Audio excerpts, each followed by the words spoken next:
Ordinary ആയിട്ട് ഒരു ജീവിക്കുന്നതിൻ്റെ ഏറ്റവും പ്രധാനപ്പെട്ട ഒരു കാര്യം ലോങ് ടൈം ചിന്തയില്ലാത്തതുകൊണ്ടാണ്. അവർക്ക് ലോങ് ടൈം പാർട്ട്ണർഷിപ്പുകൾ പറ്റിയില്ല. എവിടെ വന്നാലും 2-3 മാസം വന്നു കഴിയുമ്പം അവിടെ എന്തെങ്കിലും അവിടുത്തെ ആരെങ്കിലുമായിട്ട് എന്തെങ്കിലും പ്രശ്നം വന്നു നിർത്തി അടുത്ത പരിപാടിക്ക് പോകുന്നു. അവിടെ ചെല്ലുന്നു, അവിടെയും മനുഷ്യരാണ്, അവിടെയും പ്രശ്നമാണ്. അവിടെ ചെന്ന് കഴിയുമ്പോഴത്തേനും അവർ ശരിയല്ല, അവരോട് പോകാൻ പറ്റിയല്ല.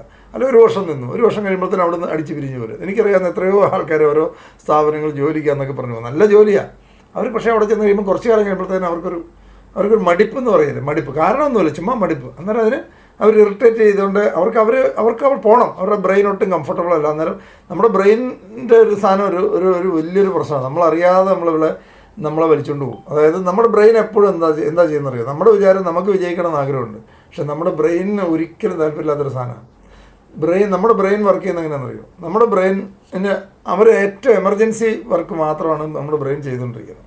അതായത് ഒരു തീ പൊള്ളി പെട്ടെന്ന് കൈവലിക്കണം, അല്ലെങ്കിൽ ഒരു അപകടം വന്നു കഴിഞ്ഞാൽ അവിടെ നമ്മളെ പെട്ടെന്ന് രക്ഷിക്കുക, ഒരു പട്ടി കടിക്കാൻ വന്നാൽ ഓടുക. അതായത് ഡേ ടു ഡേ കാര്യങ്ങൾ കുഴപ്പമില്ലാതെ പോയാൽ പുള്ളി ഹാപ്പിയാണ്. എല്ലാ ദിവസവും നടന്നുകൊണ്ടിരിക്കുന്ന കാര്യങ്ങൾ ഭംഗിയായിട്ടൊന്ന് നടന്നിട്ടുണ്ടെങ്കിൽ പുള്ളി ഹാപ്പിയാണ്. കാരണം പുള്ളിക്ക് ഒത്തിരി എനർജി ആവശ്യമുണ്ട്. ഇങ്ങനത്തെ ഡെയിലി പരിപാടി നടത്തിക്കൊണ്ട് പോകാൻ പുള്ളിക്ക് ഒത്തിരി എനർജി ആവശ്യമുണ്ട്. അതേ സ്ഥാനത്ത് അവിടുന്ന് നമ്മൾ വ്യത്യസ്തമായിട്ടൊരു കാര്യം ചെയ്യാൻ ശ്രമിച്ചാൽ പുള്ളി ഇതിനെ ബ്ലോക്ക് ചെയ്യും. ഇതാണ് ബ്രെയിൻ ഫങ്ഷൻ ചെയ്യുന്നത് ഇങ്ങനെയാണ്. പുതിയൊരു കാര്യം വ്യത്യസ്തമായിട്ട് നമ്മൾ ഇതുവരെ പുള്ളിക്ക് പരിചയമില്ലാത്ത പുതിയൊരു കാര്യം നമ്മൾ ചെയ്യാൻ ശ്രമിക്കുന്നുണ്ടെങ്കിൽ ആ സെക്കൻഡ് പുള്ളി ബ്ലോക്ക് ചെയ്യാൻ ശ്രമിക്കും. അതെങ്ങനെ ഒരു മൂഡില്ല, അല്ല അന്നേരമാണ് നമ്മൾ അവിടെ ചെല്ലുന്ന ആൾക്കാരെ ഇഷ്ടപ്പെടാതെ വരും. അവർ വർത്തമാനം പറയും, അവർ ചിരിച്ചില്ല, അല്ല രാവിലെ ചെന്നപ്പോൾ 5 മിനിറ്റ് ലേറ്റ് ആയതിന് അവരത് വഴക്ക് പറഞ്ഞു. ഇതൊക്കെ നമുക്ക് അന്നേരം പ്രശ്നമായി തുടങ്ങും. അതെന്നു വെച്ചാൽ നമ്മുടെ ബ്രെയിൻ നമ്മളെ ഇതിൽ നിന്ന് വിടിയിക്കുന്ന പുള്ളിക്ക് ഭയങ്കര പഠിപ്പാണ് ഈ പുതിയ കാര്യങ്ങൾ പുള്ളിക്ക് ലോഡാണല്ലോ. മറ്റേ സമാധാനമായിട്ടിരുന്ന് ജോലി ചെയ്തുകൊണ്ടിരുന്ന പാർട്ടിയാണ്. അപ്പോൾ എപ്പോഴും നമ്മൾ മനസ്സിലാക്കിയിരിക്കേണ്ടത് ഇതിനെ നമ്മൾ അതിജീവിക്കാൻ കഴിയുന്ന ഒരാൾക്ക് മാത്രമേ ജീവിതത്തിൽ വിജയിക്കാൻ പറ്റുള്ളൂ. ജീവിതത്തിൽ വിജയിച്ചിട്ടുള്ളവരെല്ലാവരും ഈ പ്രോസസ്സിനെ അവരെപ്പോഴും പുതിയ കാര്യങ്ങൾ പുതിയ പണി കൊടുത്തുകൊണ്ടിരിക്കും. ബ്രെയിന് പുതിയ ലോഡ് കൊടുത്തുകൊണ്ടിരിക്കും, പുതിയ കാര്യങ്ങൾ പഠിക്കും. അവർക്ക് ജീവിതത്തിൽ ഇതുവരെ പരിചയമില്ലാത്ത സ്കില്ലുകൾ അവർ പഠിക്കാൻ ശ്രമിക്കും, ചെയ്യിക്കാൻ ശ്രമിക്കും. ഈ ബ്രെയിനെ പണിയെടുപ്പിക്കാൻ അറിയാവുന്ന ആൾക്കാരാണ് സക്സസ് ഉണ്ടാക്കുന്നത് വലിയ ഒരു ലെവലിൻ്റെ മുകളിൽ. അല്ലാത്ത ആൾക്കാരെല്ലാം ഈ ബ്രെയിനിൻ്റെ തീരുമാനത്തിനനുസരിച്ച് കംഫർട്ട് സോണിൽ കൂടെ ബ്രെയിൻ എപ്പോഴും ഒരു കംഫർട്ടുണ്ട്. ആ കംഫർട്ട് സോൺ ബ്രേക്ക് ചെയ്ത് കഴിഞ്ഞാൽ പുള്ളി ഡിസ്റ്റർബ് ആകും. അന്നേരം നമ്മളെ ഇതിന് ബുദ്ധിമുട്ടിക്കാൻ പലതരത്തിലുള്ള ബുദ്ധിമുട്ടുകൾ നമുക്കുണ്ടാകും. നമുക്ക് മടിപ്പുണ്ടാക്കും, ആൾക്കാർ അവിടെ ചെല്ലുന്ന ആൾക്കാരെ ഇഷ്ടപ്പെടാതെ വരും, അല്ലെങ്കിൽ അത് നമ്മൾ ഇറങ്ങാൻ തുടങ്ങുമ്പോൾ എന്തെങ്കിലും ചെറിയൊരു പ്രശ്നം വരും, അത് ഇതുകൊണ്ടാണ് നമുക്ക് തോന്നിക്കും ഇങ്ങനെ.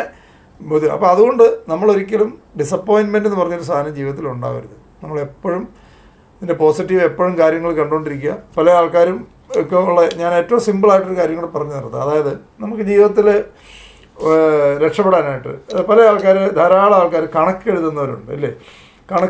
ജീവിതത്തിൽ ഇങ്ങനെ കണക്ക് തന്നെ എഴുതാതെ പോകുന്ന ആൾക്കാരാണ് ഒത്തിരി. എനിക്കുൾപ്പെടെ വളരെ മടിയുള്ളൊരു പരിപാടി. അതായത് ഡെയിലി കണക്കെഴുതി പ്രാക്ടീസ് ചെയ്യുന്ന ആൾക്കാർ വളരെ അപൂർവമായിട്ടെങ്കിലും ഉണ്ട്. ലക്ഷങ്ങളും കോടികളും കൈകാര്യം ചെയ്യുന്ന ആൾക്കാർ പോലും ഈ ഒരൊറ്റ കുറവുകൊണ്ട് അവരുടെ ഫിനാൻഷ്യൽ ഡിസിപ്ലിൻ എന്ന് പറഞ്ഞൊരു സാധനം ഇല്ലാതെ വരികയും ഇതിൻ്റെ പേര് മാത്രം ജീവിതകാലം മുഴുവൻ സ്ട്രഗിൾ ചെയ്യുന്ന ആൾക്കാരുണ്ട്. വളരെ ചെറിയ കാര്യം നമ്മൾ ആലോചിക്കുമ്പോൾ. അതായത് ചുമ്മാ കണക്കെഴുതി പോകുന്നൊരു ശീലം വന്നാൽ ഇതിനകത്ത് എവിടെയാണ് കോസ്റ്റ് കൂടുന്നത്, എവിടെയാണ് കുറയ്ക്കാൻ പറ്റുന്നതൊക്കെ നമുക്ക് മനസ്സിലാക്കാനും എവിടെ പൈസ കിട്ടാനുണ്ടാവും, എത്രയോ ആൾക്കാർക്ക് കിട്ടാതെ പോകും. നമ്മൾ മറന്നു പോകുന്നു. ഇന്നലെ നടന്ന എന്തൊക്കെയാണ് നമ്മൾ നടത്തിയെന്ന് പോലും ഇന്ന് നമുക്ക് ഓർത്തെടുക്കാൻ പറ്റില്ല. പക്ഷേ ഇത് പ്രാക്ടീസ് ചെയ്യുന്ന ഒരാൾക്ക് മാത്രമേ എന്തുമാത്രം നമ്മൾ പൈസ ഉണ്ടാക്കാൻ പറ്റിയാലും സൂക്ഷിക്കാൻ പറ്റുള്ളൂ എന്ന് പറയും.